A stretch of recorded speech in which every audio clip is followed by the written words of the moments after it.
మహాపురుషులు మహానుభావులు మన మధ్య లేకున్నా వారి ఆలోచన ద్వారా ఎల్లప్పుడూ వారు మనతోనే ఉంటారని ఎమ్మెల్యే పాయల్ శంకర్ అన్నారు.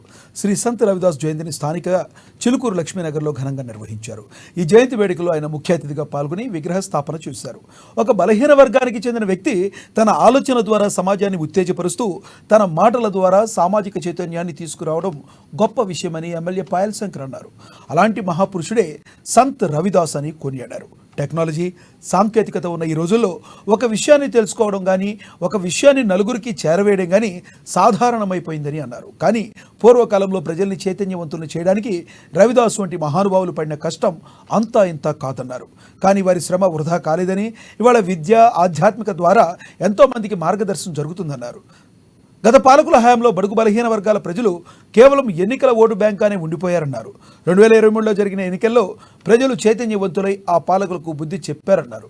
కేంద్రం ఎన్నో పథకాలను సామాజిక అభివృద్ధి కోసం, బలహీన వర్గాల అభ్యున్నతి కోసం చేపట్టిందన్నారు. వాటి ఫలాలను అర్హులకు అందకుండా గత ప్రభుత్వం చేసిందన్నారు. ఈ పార్లమెంట్ ఎన్నికల అనంతరం అర్హులందరికీ ప్రధానమంత్రి ఆవాస్ యోజన కింద ఇండ్లను ఇచ్చి ఏర్పాటు చేస్తామని హామీ ఇచ్చారు.